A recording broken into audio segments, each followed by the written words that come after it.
it was very clear from the beginning the scale of the horror would be.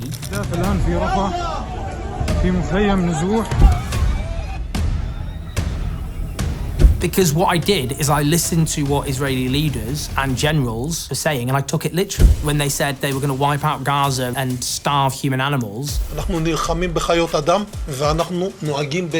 didn't take that as, oh, well, that's just hot air and rhetoric. I took it literally. Everything they said they would do has actually happened.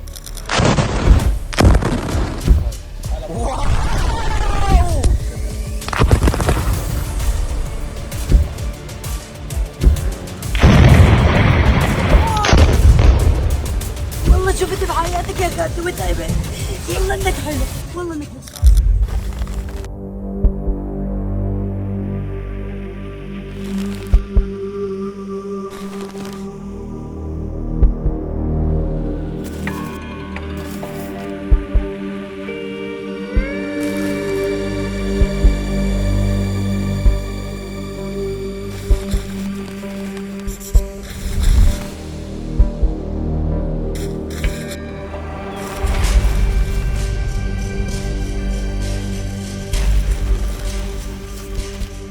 I often quote three horrible atrocities, hideous atrocities, with "Don't Look Away." And the reason I do that is because often the excuse people give in times of terrible horror is, I didn't know. How was I to know? I didn't know what was happening. Well, there isn't any excuses this time. You do know what's happening. You have all the information available to you. If you just open social media, you can see what's happening. You can see the fact that babies are having their legs amputated without anaesthetic. You know that 2 mothers are dying every day. You know that IDF soldiers are storming into someone's apartment when their father was waving a white flag and then they shoot him dead. Then they throw a grenade at the mother and a 5-year-old child with cerebral palsy, injuring them both, the disabled kid with a fragment lodged in his brain. Then they shoot the mother dead in front of him.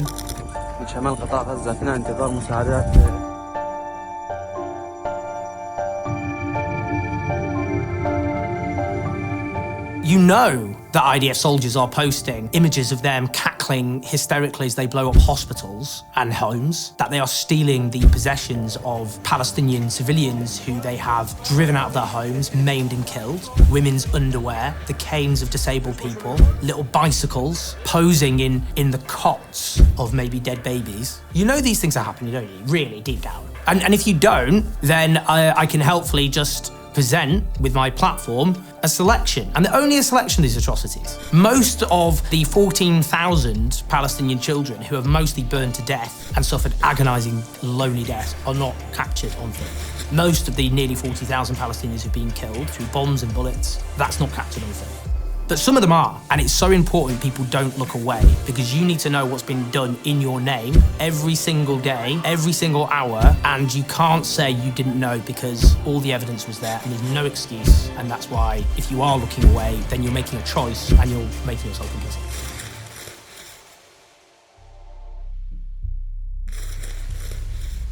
So despite the media bias, despite the fact that the reporting is always, Israelis killed, Palestinians die. There was a news headline this week. The headline talked about a Palestinian man who lost 103 of his relatives. Like, you lose your keys, you lose your wallet, you lose your bearings. You don't lose 103 relatives who were violently slaughtered by Israeli weapons. And do you know what? In the article itself, it didn't even assign blame. It didn't say that it was the IDF who killed them. It made clear that it was only the IDF operating in the area, and then it printed IDF denials. Ludicrous. Absolutely, completely ludicrous. Racism as well clearly has a lot to do with it, which is a sense of the world divided up between people who are us and people who are them. And with us, you treat them as human beings like yourself. You treat them as people whose lives are equally precious or seen as almost as precious as other Westerners. And that's what Western imperialism has always done, because colonialism makes you think that your domination, your brutal domination and subjugation of other people has to be rationalized somehow. And that has to be that you are superior and they are inferior.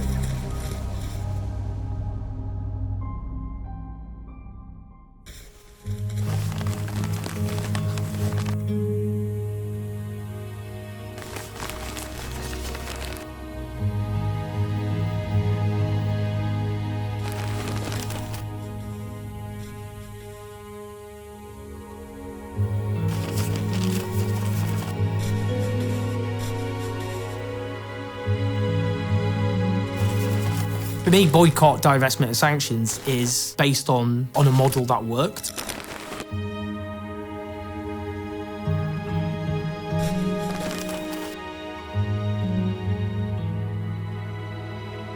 And so you have a global movement based on the anti-apartheid movement, which understood that forms of racist subjugation and domination are an outrage, and that you should use leverage at your disposal, not least when they are client states of the West, which is you boycott goods, you divest in terms of companies which have stakes and businesses there, and you impose sanctions, military sanctions.